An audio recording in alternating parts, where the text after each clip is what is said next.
ಇದೇ 6 ವರ್ಷಕ್ನ ಏನಂತ ಈಗ ಈ ಇಬ್ರು ಶಾಸಕರು ಬಿಜೆಪಿ ಉಚ್ಚಾಟನೆ ಆಗಿದ್ದಾರೆ. ಅವ್ರು ನಾವು ಬರ್ತಾರಾ ಇಲ್ವಾ ಅಂತ ನಾನು ಈ ಕುತ್ಕೊಂಡು ಈಗ ಹೇಳಿಕ್ ಸಾಧ್ಯ ಆಗೋದಿಲ್ಲ. ಇನ್ನೂ ನೀವು ಹೇಳಕ್ ಸಾಧ್ಯ ಇಲ್ಲ. ಈಗ ಆದವರೇ ಕೇಳಿ ಬಿಜೆಪಿ ಎಷ್ಟು ಅಶಿಸ್ತು ಅನ್ನೋದಕ್ಕೆ ನಾನು ಹೇಳ್ದೆ. KS ಈಶ್ವರಪ್ಪ ಅವ್ರನ್ನ ಉಚ್ಚಾಟನೆ ಮಾಡಿದ್ರು ಬಿಜೆಪಿ ಅವರು. ಯತ್ನಾಳ್ ಅವ್ರನ್ನ ಉಚ್ಚಾಟನೆ ಮಾಡಿದ್ದಾರೆ. ಇವಾಗ ಮಾಡಿರ್ತದೆ. ಈಗ ಇವಿಬ್ರು ಶಾಸಕರನ್ನ ಮಾಡಿದ್ದಾರೆ. ಮುಂದಿನ ಸರದಿ ಉಚ್ಚಾಟನೆ ಆಗದಲ್ಲಿದ್ರು ಕೂಡ ಕೆಳಗೆ ಇಳಿಸುವಂತ ಸರದಿ ವಿಜಯೇಂದ್ರ, BY ವಿಜಯೇಂದ್ರ ಬಿಜೆಪಿ ರಾಜ್ಯಾಧ್ಯಕ್ಷರಾಗಿದ್ರೆ ಅವ್ರನ್ನ ಉಚ್ಚಾಟನೆ ಮಾಡ್ತೀನಿ ಅಂತ ಹೇಳಿ. ಮುಂದಿನ ಸರದಿ BL ಸಂತೋಷ್ ಮತ್ತೆ ಅವರ ಗ್ಯಾಂಗ್ನವ್ರು ಇಟ್ಟಿರುತ್ತದು BY ವಿಜಯೇಂದ್ರ ಅವರನ್ನ ಕೆಳಗಿಳಿಸುವಂಥದ್ದು. ಇದು ಬಿಜೆಪಿನಲ್ಲಿ ನಡೀತಾ ಇರ್ತಕ್ಕಂಥ ವಾಸ್ತವ. ಯಾರು ಏನೇ ಹೇಳಿದ್ರು ಕೂಡ ಇವತ್ತು 2 ಬಣ, BY ವಿಜಯೇಂದ್ರ ಅವ್ರ ಬಣ, ಅದು ಯಡಿಯೂರಪ್ಪನವ್ರ ಬಣ, ಸಂತೋಷ್ ಅವ್ರ ಬಣ, 2 ಬಣ ಇವತ್ತು ಹೋರಾಟ ಮಾಡ್ತಾ ಇದೆ. ಇವ್ರನ್ನ ಹೆಂಗೆ ಕೆಳಗಿಳಿಸ್ಬೇಕು? ಈ 1 ವರ್ಷದ ಕೂಗಾಗಿತ್ತಲ್ಲ, ಚುನಾವಣೆಯಲ್ಲಿ ಅಧ್ಯಕ್ಷ ಚೇಂಜ್ ಆಗಲಿ, ನಾನು ಅಧ್ಯಕ್ಷ ಆಕಾಂಕ್ಷಿ ಅಂತ ಹೇಳಿ ಮಾಡ್ತಾ ಇರಲ್ಲ. ಇವತ್ತು ಕೂಡ ವಿಜಯೇಂದ್ರ ಅವ್ರನ್ನ ಸಂಘಟನೆ ಮಾಡ್ಲಿಕ್ಕೆ ಬಿಡಲ್ಲ ಬಿಜೆಪಿಯ ನಾಗಪುರದ ಸಂಘಟನೆಯವರು. ಬಿಜೆಪಿಯ ನಾಗಪುರ ಸಂಘಟನೆಯವರು ಬಿಡಲ್ಲ. ಅಂದ್ರೆ ಈ ತರ ರೆಬಲ್ಸ್ ಅವರೇ ಸಾಕ್ತಾ ಪೋಷಿಸ್ತಾರೆ. ಇವತ್ತು ಕೂಡ ಯತ್ನಾಳ್ ಅವ್ರಿಗೆ ಅಲ್ಲಿಂದನೇ ಆಹಾರ ಬರುವಂಥದ್ದು, ಇದನ್ನು ಬೆಂಕಿ ಉಗುಳು ಅಂತ ಹೇಳುವಂಥದ್ದು. ಅವರು ಇವತ್ತು ಕೂಡ ಕಾಟ ಕೊಡ್ಲಿಕ್ಕೆ, ವಿಜೇಂದ್ರ ಅವ್ರಿಗೆ ಕಾಟ ಕೊಡ್ಲಿಕ್ಕೆ ಬಿಜೆಪಿಯ ಈ ಉಚ್ಚಾಟಿತರು ಯಾರನ್ನು ಉಪಯೋಗಿಸ್ಕೊಂತಾರೆ, ಅದು ಬೇರೆ ವಿಷಯ.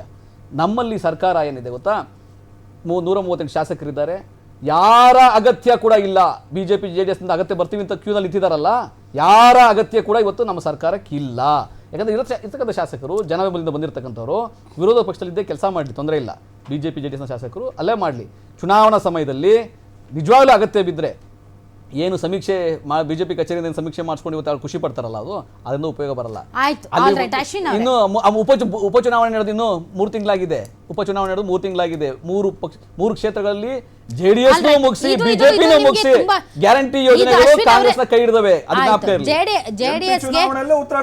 JDSಗೆ ಇದು ತುಂಬಾ ಇಂಪಾರ್ಟೆಂಟ್. ಯಾಕೆ ಅಂದ್ರೆ ಸರ್, ಇವರಿಬ್ಬರು ಯಾರು ST ಸೋಮಶೇಖರ್ ಮತ್ತು ಶಿವರಾಮ್ ಹೆಬ್ಬಾರ್ ಅವರು ಬಿಜೆಪಿಗೆ ಬಂದಂತಹ ಸಂದರ್ಭದಲ್ಲಿ ಮುಖ್ಯಮಂತ್ರಿ ಆಗಿದ್ದವ್ರು ಯಾರು?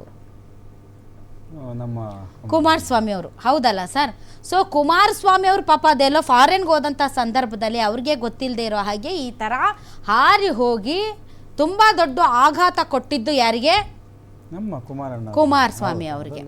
ಸೊ ಅದಾದ ಮೇಲೆ MP ಎಲೆಕ್ಷನ್ನಲ್ಲೂ ಕೂಡ ಅವರೇನು ನಿಮ್ಮ ಇದಕ್ಕೆ ಮೈತ್ರಿಗೆ ಏನು ಸಪೋರ್ಟ್ ಮಾಡಿಲ್ಲ. ಆದರೂ ಅವರನ್ನು ತೆಗೆಯೋದು ತುಂಬ ಲೇಟ್ ಆಯಿತು ಅಂತ ಅನಿಸ್ಲಿಲ್ವ ತಮಗೆ? ಇಲ್ಲ, ಆರಂಭದಲ್ಲಿ ನೀವು ಒಂದು ಮಾತು ಹೇಳಿದ್ರಿ, ನಿಜವಾಗ್ಲೂ ಮೇರ ನಂಬರ್ಕ ಬಾಯಕ ಅಂತ ಒಂದು ಹೇಳಿದ್ರಲ್ಲ, ಇಬ್ರು ಶಾಸಕರನ್ನು ಕಾಯ್ತಾ ಇದ್ರು ನಮ್ಮನ್ನು ಉಚ್ಚಾಡಿಸಿ ಆದಷ್ಟು ಬೇಗ ನಾವು ಮಾನ್ಯ DK ಶಿವಕುಮಾರ್ ಅವರ ಸಖ್ಯ ಬೆಳೆಸ್ಬೇಕು. ಏನೋ ತೆರೆಮರೆನಲ್ಲಿ ಮಾಧ್ಯಮದ ಮುಂದೆ ಎಲ್ಲ ಕಡೆ ಹೇಳ್ಕೊಂಡು ಓಡಾಡ್ತಿದ್ದೀವಿ, ನೀವು ಬೇಗ ನಿಮ್ಮ ಅಧಿಕೃತವಾಗಿ ನಮ್ಮನ್ನ ಕಳಿಸಿದ್ರೆ ಅಟ್ಲೀಸ್ಟ್ ಅವರು ಕಾಂಗ್ರೆಸ್ಸಲ್ಲಿ 138 ಶಾಸಕರಿದ್ದಾರೆ, ಅವರು ಕೊಡೋಕ್ಕೆ ಅನುದಾನ ಇಲ್ಲ, ಅವರೇ ಒದ್ದಾಡ್ತಿದ್ದಾರೆ. ಶಾಸಕರು ಅವರವರ ವಿಧಾನಸಭಾ ಕ್ಷೇತ್ರಗಳಿಗೆ ಹೋಗೋಕ್ಕಾಗ್ತಿಲ್ಲ. ಬೇರೆ JDS BJP ಅವ್ರು ಬಿಡಿ, ನಾನು ಅವ್ರ ಬಗ್ಗೆ ಹೇಳಲ್ಲ. ಅನುದಾನಕ್ಕೋಸ್ಕರ ಹೋಗಿದ್ದಾರೆ ಇವರಿಬ್ರು. ಅನುದಾನ ನಾನು ಹೇಳ್ತಿರೋದು, ಈಗ ಹೇಳಿದ್ರಲ್ಲ JDS ಇಂದ ಎಲ್ಲರೂ ಬಂದ್ಬಿಡ್ತಾರೆ, BJP ಇಂದ ಎಲ್ಲರೂ ಬರ್ತಾರೆ ಅಂತ ಎಲ್ಲ ಕೇಳಕ್ಕೆ ಒಂದು ಸ್ವಲ್ಪ ಜನರಿಗೂ ಗೊತ್ತಾಗುತ್ತೆ ಏನು ರಿಯಾಲಿಟಿ ನಡೀತಿದೆ. ಮತ್ತು ಈಗ ಟಾಪಿಕ್ಗೆ ಬರ್ತೀನಿ ಮೇಡಮ್. ಕಾಂಗ್ರೆಸ್ ಕಳೆದ 2 ವರ್ಷದಿಂದ ರಾಜ್ಯದಲ್ಲಿ ಯಾವ ರೀತಿ ಅಭಿವೃದ್ಧಿನೇ, ನಾನು ಅಭಿವೃದ್ಧಿ ಮಾಡ್ತಿಲ್ಲ ಅಂತ ಹೇಳ್ತಿಲ್ಲ, ತುಂಬ ಅದ್ಭುತವಾದಂಥ ಅಭಿವೃದ್ಧಿ ಕೊಡ್ಬೋದು. ಯಾಕೆಂದರೆ ಒಳ್ಳೆ ನಂಬರ್ ಇದೆ ಅವ್ರಿಗೆ. 138 ಅಂತ ಕೊಟ್ಟಂಥ ನಮ್ಮ ರಾಜ್ಯ, ಅತಿ ಹೆಚ್ಚು ಟ್ಯಾಕ್ಸ್ ಕಟ್ಟಂಥ ನಮ್ಮ ರಾಜ್ಯದಕ್ಕೆ ತುಂಬ ಅಭಿವೃದ್ಧಿ ಮಾಡ್ಬೋದು ಕಾಂಗ್ರೆಸ್ ಅವರು. ಮಾಡಿ ಶಬಾಷ್ಗಿರಿ ಅವರೇ ತಗೊಳ್ಳಿ, ನೋಡೋಣ ನೆಕ್ಸ್ಟ್ ಎಲೆಕ್ಷನ್ ಬಂದಾಗ ಅದು ವರ್ಕೌಟ್ ಆಗುತ್ತೆ.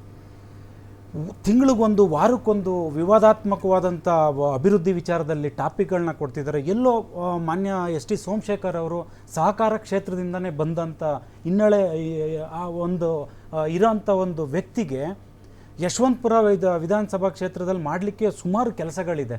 ಅಂದರೆ ಕಾಂಗ್ರೆಸ್ ಹೇಗೆ ಅಭಿವೃದ್ಧಿ ಮಾಡ್ತಿಲ್ಲ ಅದನ್ನು ಒಂದೊಂದು ಎಳೆಯಾಗಿ ತೋರಿಸ್ಬೋದು. ಕಳೆದ 2 ವರ್ಷದಿಂದ ಅವ್ರು ಎಲ್ಲೂ ಮಾಡ್ತಿಲ್ಲ, ಅದು ಪರ್ಸ್ನಲ್. ಅದು ಯಾಕಂದ್ರೆ ನಾನೊಂದು ಸಂಸ್ಥೆನಲ್ಲಿ ಕೆಲಸ ಮಾಡ್ತಿರಲಿ, ಇಲ್ಲ ಜನರು ಒಂದು ಚಿಹ್ನೆಗೆ ನೀನು ಸೀಮಿತನಪ್ಪ, ಈ ಚಿಹ್ನೆನಲ್ಲಿ ಇರೋ 5 ವರ್ಷ ನಮಗೋಸ್ಕರ ನೀನು ಧ್ವನಿ ಎತ್ತು ವಿಧಾನಸಭೆಯಲ್ಲಿ ಕಲಾಪಗಳಲ್ಲಿ ಅಂತ ಹೇಳಿ ಕಳಿಸಿದಾಗ ಆ ಒಂದು ಪಕ್ಷಕ್ಕೆ ಕೆಟ್ಟದಾಗಿ ಮಾತಾಡೋದಾಗಲಿ, ಅದು ಯಾಕೆಂದರೆ ನನಗೆ ನನ್ನ ಪರ್ಸ್ನಲಿ ನನಗಿಷ್ಟ ಆಗಲ್ಲ ಮೇಡಮ್. ಯಾರೇ ಇರಲಿ, ನನ್ನ ಪಕ್ಷದವ್ರು ಇದ್ರೂ ನನಗಿಷ್ಟ ಆಗಲ್ಲ ಅದು. ಅದು ಎಲ್ಲೋ ಮಾಡ್ತಿದ್ದಾರೆ. ಅದು ಬಿಜೆಪಿ ಅವರ ಆಂತರಿಕ ವಿಚಾರ. ನಾನು ಅದನ್ನ ಅಲ್ಲ, ಮಾತಾಡ್ಲಿಕ್ಕೆ ನೀವು ಮೈತ್ರಿ ಅವ್ರ ಜೊತೆಗಿರೋದು ಮೇಡಮ್, ಮೈತ್ರಿ ಅಂದಾಗ ಅದು ಕೇಂದ್ರಕ್ಕಷ್ಟೇ ಸೀಮಿತನಾ?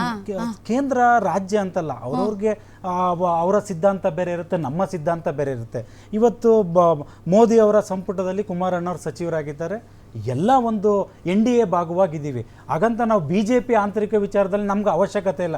ನನಗೆ ನನ್ನ ಪಕ್ಷ ಬರ್ಬೇಕು ಮೇಡಮ್, ನನಗೆ ನನ್ನ ಪ್ರಾದೇಶಿಕ ಪಕ್ಷ ನನ್ನ ರಾಜ್ಯದಲ್ಲಿ. ಆದ್ರೂ ನಿಮ್ಗೊಂದ್ ಸ್ವಲ್ಪ ಸಿಟ್ಟಿರ್ಬೇಕಪ್ಪ, ಕುಮಾರಸ್ವಾಮಿ ಅವ್ರನ್ನ ವಿನಾಕಾರಣ ಇಳಿಸೋದಕ್ಕೆ ಬಿಜೆಪಿಗೆ ಹೋಗಿ ಅವರು ಮೇಡಮ್, ಈಗ ಬಿಜೆಪಿಗೆ ಹೋಗಿ ಎಷ್ಟೊಂದು ಕನಸು ಕಟ್ಟಿಕೊಂಡಿರುವಂತ ಕುಮಾರಸ್ವಾಮಿ ಅವರ ಕನಸುಗಳೆಲ್ಲ ನುಚ್ಚಿ ನೂರಾಯ್ತು. ಇಲ್ಲ ಮೇಡಮ್, ಒಳ್ಳೇದಾಯ್ತಾ? ಬಿಜೆಪಿ ಅವ್ರು ಇಳಿಸಿದ್ರು, ಇಲ್ಲ ಕಾಂಗ್ರೆಸ್ಸಿನ ಒಂದು ಬ್ಯಾಕ್ ಎಂಡ್ ಸಪೋರ್ಟ್ ಅಲ್ಲಿ. ಅಂದ್ರೆ ನಿಮ್ ಪ್ರಕಾರ ಇವರೇ ಕಳಿಸಿ ಇವರೇ ವಾಪಸ್ ಕಳ್ಸ್ಕೊತಾ ಇದಾರಾ? ಸಿದ್ದರಾಮಣ್ಣ ಅವರು ಧರ್ಮಸ್ಥಳದಲ್ಲಿ ಕೂತ್ಕೊಂಡು ಹೇಳಿರ್ಲಿಲ್ವಾ, ಒಂದು 6 ತಿಂಗಳು ಕಾಯ್ರಪ್ಪ, ನಮ್ಮರೇ ಒಂದು 15 ಜನ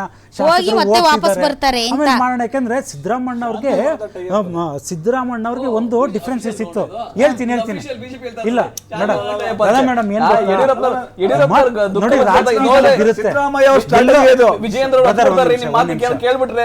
ರಾಜಕೀಯವಾಗಿ ಅಭಿವೃದ್ಧಿಗಳು ಮಾಡ್ತಿದ್ದಾರೆ. ಈಗ ಸಿದ್ದರಾಮಣ್ಣ ಅವರು ಸಾಲ ಮನ್ನಾ ಮಾಡ್ಬೋದಾಗಿತ್ತು. ಕಳೆದ 2 ವರ್ಷದಿಂದ ಗ್ಯಾರಂಟಿ ಎಲ್ಲೂ ವರ್ಕೌಟ್ ಆಗ್ತಿಲ್ಲ. ಸಾಲ ಮನ್ನಾ ಮಾಡ್ಬೋದಾಗಿತ್ತು. ಏನಪ್ಪ ಕುಮಾರಣ್ಣ ಅವರು 24 ಗಂಟೆಗಳಲ್ಲಿ ಸಾಲ ಮನ್ನಾ ಮಾಡಿ ಜನರು ಪ್ರೀತಿ ವಿಶ್ವಾಸ ಸಾಲ ಮನ್ನಾ ರೈತರಿಗೆ ಮಾಡಿದ್ರಿಲ್ಲ ಅಂದಿಲ್ಲ, ರೈತರನ್ನು ಒಳಗೊಂಡಂತೆ ಎಲ್ಲರಿಗೂ ಸಿಗ್ತಾ ಇದೆ ಅಲ್ಲ ಗ್ಯಾರಂಟಿ, ರೈತರನ್ನ ಒಳಗೊಂಡಂತೆ. ಈಗ ಗ್ಯಾರಂಟಿ ರಾಧಾ ಮೇಡಮ್, ಗ್ಯಾರಂಟಿ ನಿಮ್ ನ್ಯೂಸ್ ಚಾನಲ್ ಅಲ್ಲಿ ಒಂದು ಚೆನ್ನಾಗಿ ರಾಜ್ಯದಲ್ಲಿ ಓಡ್ತಿದೆ ಅನ್ನೋದು ಬಿಟ್ರೆ ನಿಜವಾಗ್ಲೂ 5 ಗ್ಯಾರಂಟಿ ಫೇಲ್ಯೂರ್ ಮೇಡಮ್. ಅದು ನಮ್ ಗ್ಯಾರಂಟಿ ಗ್ಯಾರಂಟಿಯಾಗಿ ಏನೋ ಜನರಿಗೆ ಗ್ಯಾರಂಟಿ ಅಂತ ಹೋಗ್ತಿದೆ ಅನ್ನೋದು ಬಿಟ್ರೆ ನಿಜವಾಗ್ಲೂ 5 ಗ್ಯಾರಂಟಿ ಫೇಲ್ಯೂರ್. ನಾನೀಗ ಟಾಪಿಕ್ ತೆಗಿಯಲ್ಲ, ನೀವು ದಯವಿಟ್ಟು ಇದೇ ಗ್ಯಾರಂಟಿ ನ್ಯೂಸ್ ಚಾನಲ್ ಚರ್ಚೆ ಮಾಡ್ಬೇಕು. ಇವತ್ತು ಕಾಂಗ್ರೆಸ್ ಅವ್ರು ಹೇಳ್ತಿದ್ದಾರೆ, ಒಂದ್ ನಿಮಿಷ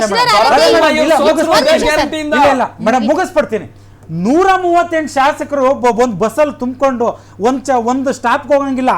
ಈ ಕಡೆಯಿಂದ 5 ಜನ ಶಾಸಕರು ಬಿದ್ದೋಗ್ತಿದ್ದಾರೆ, ಆ ಕಡೆಯಿಂದ 5 ಜನ ಶಾಸಕರು ಎದ್ದೇಳ್ತಿದ್ದಾರೆ.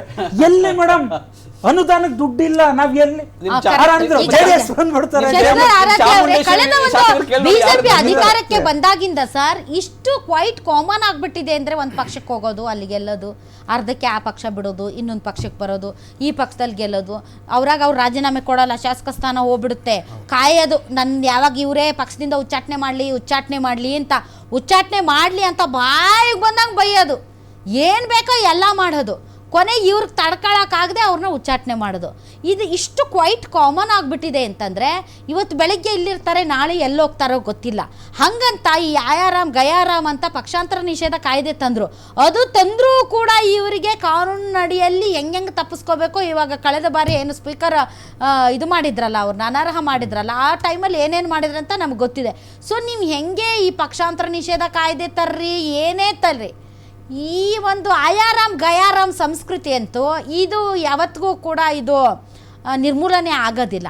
ಎಷ್ಟು ಈಸಿ ರೀ ಇವ್ರಿಗೆ ಹೋಗೋದು ಬರೋದು, ಅಲ್ಲಿಂದ ಇಲ್ಲಿಗೆ ಬರೋದು, ಇಲ್ಲಿಂದ ಅಲ್ಲಿಗೆ ಹೋಗೋದು, ತುಂಬ ಕ್ವೈಟ್ ಕಾಮನ್ ಕರ್ನಾಟಕ ಜನರಿಗೆ. It's not a big news at all. ಯಾಕೆಂದರೆ ಒಂದು ಪಕ್ಷ, ಒಂದು ತತ್ವ, ಒಂದು ಸಿದ್ಧಾಂತ, ಒಂದು ಜನಪರವಾದಂತಹ ಕಾಳಜಿ ಇಲ್ಲದ ವ್ಯಕ್ತಿಗಳು ವ್ಯಾಪಾರೀಕರಣಕ್ಕೆ ಕೇವಲ ತಮ್ಮ ಕುಟುಂಬ, ತನ್ನ ಕುಟುಂಬಕ್ಕೆ ಮತ್ತು ತನ್ನ ಸುತ್ತಮುತ್ತಲಿರೋ ಜನರ ಒಂದು ಶ್ರೇಯೋಭಿಲಾಷ ಬಯಸುವವರು ಮಾತ್ರ ಇಂಥ ಕೆಲಸಗಳನ್ನು ಮಾಡ್ತಾರೆ. ರಾಜ್ಯದ ಜನಕ್ಕೆ ಇವರು ಶಾಸಕರಾಗೋದು ಏನಕ್ಕೋಸ್ಕರ? ಶಾಸಕರಾಗೋದು ಇಡೀ ರಾಜ್ಯದ ಬದಲಾವಣೆಗೋಸ್ಕರ. ಹೊಸ ಕಾನೂನುಗಳನ್ನು ತಗೊಂಡು ಹೊಸ ಕಾನೂನುಗಳ ರೀತಿಯಲ್ಲಿ ಜನರ ಪರಿವರ್ತನೆ ಏನಾಗುತ್ತೆ. ನಮ್ಮ ಈ 78-79 ವರ್ಷ ಆಯಿತು ನಮ್ಮ ಸ್ವತಂತ್ರ ಬಂದರೂ ನಾವು ಇನ್ನೂ BPL ಕಾರ್ಡಲ್ಲಿ ಅಕ್ಕಿ ಹಂಚ್ತಾ ಇದ್ದೀವಿ ಅಂದರೆ ನಾಚಿಕೆ ಆಗಬೇಕಲ್ಲ. 80 ಕೋಟಿ ಜನಕ್ಕೆ 5 kg ಅಕ್ಕಿ ಹಂಚ್ತೀವಿ ಅಂತ ಅವ್ರಂತಾರೆ, ನಾವು 1.5 ಕೋಟಿ ಜನಕ್ಕೆ ಇನ್ನೊಂದು 5 kg ಸೇರಿಸಿ ನಾವು ಹಂಚ್ತೀವಿ ಅಂತ ಇವ್ರು ಅಂತಾರೆ. ಅಂದರೆ ಜನರನ್ನು ಸ್ವಾಭಿಮಾನದಿಂದ ದುಡಿಯುವಂತಹ ಕೆಲಸಕ್ಕೆ ಮಾಡಬೇಕಲ್ವಾ? 75% ಜನ BPL 80 ಕೋಟಿ ಪ್ರಧಾನಮಂತ್ರಿಗಳು ಹೆಮ್ಮೆಯಿಂದ ಹೇಳ್ಕೊತಾರೆ, 80 ಕೋಟಿ ಜನಕ್ಕೆ ನಾವು ಅಕ್ಕಿಯನ್ನು ಹಂಚ್ತೀವಿ ಅಂತ. ಅದೇ 80 ಕೋಟಿಗೆ ಒಂದು ಉದ್ಯೋಗ ಕೊಟ್ಟಿದ್ರೆ, ಅದರಲ್ಲಿ 10 ಕೋಟಿ ಜನಕ್ಕೆ ಉದ್ಯೋಗ ಕೊಟ್ಟಿದ್ರೆ 2 ಕೋಟಿ ಉದ್ಯೋಗ ಕೊಡ್ತೀವಿ ಅಂತ ಹೇಳ್ತಾ 11 ವರ್ಷ ಆಯ್ತು, ಯಾವುದೂ ಇಲ್ಲ. ಈ ರೀತಿಯಾದಂತಹ ಸಂದರ್ಭಗಳಲ್ಲಿ ಇಂತಹ ವ್ಯಾಪಾರಿಗಳು ನೀವು ಇದು ಸ್ಟೇಟ್ ಪಾಲಿಟಿಕ್ಸ್ ಬಂದ್ಬಿಡಿ. ಆಮ್ ಆದ್ಮಿ ಖಂಡಿತವಾಗೂ ಸ್ಟೇಟ್ ಪಾಲಿಟಿಕ್ಸ್ ಅಲ್ಲಿ ಇದ್ದೀವಿ, ನಾವು ಗ್ರೌಂಡ್ ಅಲ್ಲಿ ಇದ್ದೀವಿ, ಗ್ರಾಮ ಪಂಚಾಯತಿ ಎಲೆಕ್ಷನ್ ಅಲ್ಲೂ ಇದ್ದೀವಿ, BBMP ಎಲೆಕ್ಷನ್ ಅಲ್ಲೂ ಇದ್ದೀರಿ. ಹೌದು, ಇದ್ದೇ ಇದ್ದೀವಿ. ಜನ ನಮ್ಮನ್ನ ಕೈ ಹಿಡಿಯೋವರೆಗೂ ನಾವು ಏನು ಮಾಡೋದಕ್ಕಾಗೋದಿಲ್ಲ. ನಮ್ಮದು ಸಿದ್ಧಾಂತ ಬೇರೆ ಇದೆ. ನಾವು ಹಣ ಹೆಂಡ ಇಲ್ಲದಂತೆ ಚುನಾವಣೆ ಮಾಡುವಂತವರು. ಆ ಚುನಾವಣೆಗೆ ಜನರು ಇನ್ನೂ ಒಪ್ಪಿಗೆ ಕೊಟ್ಟಿಲ್ಲ, ನಮ್ಮನ್ನ ಇನ್ನೂ ಒಪ್ತಾ ಇಲ್ಲ. ಕರ್ನಾಟಕದಲ್ಲಿ ನಮ್ಮನ್ನ ಇನ್ನೂ ಒಪ್ತಾ ಇಲ್ಲ. ಹೌದು, ನಾವು 209 ಸ್ಥಾನಕ್ಕೆ ನಾವು ಸ್ಪರ್ಧೆ ಮಾಡಿದ್ವಿ. ಅದರಲ್ಲೂ ನಾನು ಸಹ ಎಸ್ ಟಿ ಸೋಮಶೇಖರ್ ಎದುರುಗಡೆ ನಿಂತಿದ್ದಂತ ಆಮ್ ಆದ್ಮಿ ಪಕ್ಷದ ನಾನು ಕ್ಯಾಂಡಿಡೇಟ್, ಇಂಡಿಪೆಂಡೆಂಟ್ ಆಗೂ ಸಹ 2018ರಲ್ಲಿ ನಿಂತಿದ್ದಂತ ಕ್ಯಾಂಡಿಡೇಟ್ ನಾನು. ಆದ್ರೆ ಏನ್ರಿ ನೀವು ಕ್ಷೇತ್ರದ ಜನ ಕಾಂಗ್ರೆಸ್ ಅಲ್ಲಿ ಇದ್ರು ಗೆಲ್ಲಿಸ್ತಾರೆ, ಬಿಜೆಪಿ ಅಲ್ಲಿ ಇದ್ರು ಅದು ಚಿನ್ನದ ಗಡಿ. ಈಗ ಮತ್ತೆ ಬಿಜೆಪಿ ಕೈ ಕೊಟ್ಟು ಕಾಂಗ್ರೆಸ್ ಬರ್ತಾವ್ರೆ, ಅವಾಗ್ಲೂ ಗೆಲ್ಲಿಸ್ತಾರೆ. ನೋಡಿ, ಮಾರ್ಚ್ 23 2023 ಮಾರ್ಚ್ 23ವರೆಗೂ ಸೋಮಶೇಖರ್ ಎಲ್ಲಿ ನಿಲ್ತಾರಂತ ಯಾರಿಗೂ ಗ್ಯಾರಂಟಿ ಇರಲಿಲ್ಲ. ಟಿಕೆಟ್ ಇವರು ಕಾಯಂ ಮಾಡ್ಕೊಂಡಿದ್ರು. ಬಾಲರಾಜೇಗೌಡ ಅಂತ ಡಮ್ಮಿ ಕ್ಯಾಂಡಿಡೇಟ್ನ ಹಾಕಿದ್ರು, ಬೇಕು ಸುಮ್ಮನೆ ಇಟ್ಕೊಂಡಿದ್ರು. ಸೋಮಶೇಖರ್ ಕಾಂಗ್ರೆಸ್ಗೆ ಬರ್ತಾರೆ ಅಂತ ಅವತ್ತು ಎಲ್ಲರೂ ಇಡೀ ಕ್ಷೇತ್ರದಲ್ಲಿ ಗುಲ್ಲಾಗಿತ್ತು. ಅವರು ಅಲ್ಲಿ ಏನೋ ಸಮೀಕ್ಷೆ ಏನು ಹೇಳ್ತು, ಸಮೀಕ್ಷೆ ಕಾಂಗ್ರೆಸ್ಗೆ ಹೋದ್ರೆ ಸೋಲ್ತಾರೆ ಅಂತ ಆಯ್ತು. ಕಾಂಗ್ರೆಸ್ನ ಕಾರ್ಯಕರ್ತರು ಮತ್ತು ಅವರ ಬಿಜೆಪಿ ಕಾರ್ಯಕರ್ತರಿಂದ ಗೆಲ್ಬಹುದು ಅನ್ನೋ ಒಂದು ಸಮೀಕ್ಷೆ ರಿಪೋರ್ಟ್ ಬಂತು. ಮತ್ತೆ ಇವರು ಮಾಡಿರ್ತಕ್ಕಂತಹ ಅವ್ಯವಹಾರಗಳು, ಮೈಸೂರಿನಲ್ಲಿ ಮಾಡಿರ್ತಕ್ಕಂಥ ಅವ್ಯವಹಾರಗಳು, ಸಹಕಾರ ಕ್ಷೇತ್ರದಲ್ಲಿ ಮಾಡಿರ್ತಕ್ಕಂಥ ಅವ್ಯವಹಾರಗಳು ಇಡಿ ಸಿಬಿಐಗೆ ಆಗಲೇ ಸೇರಿತ್ತು. ಅದು ಅಮಿತ್ ಶಾ ಅವ್ರು ಆಗ್ಲೇ ತೋರಿಸ್ತಾ ಇದ್ರು, ನೋಡಪ್ಪ ಸೋಮಶೇಖರ್ ಕೊಡ್ತಾ ಇದೀವಿ, ನಿನ್ನನ್ನು ಒಳಗಾಗ್ತೀವಿ ನೀವು.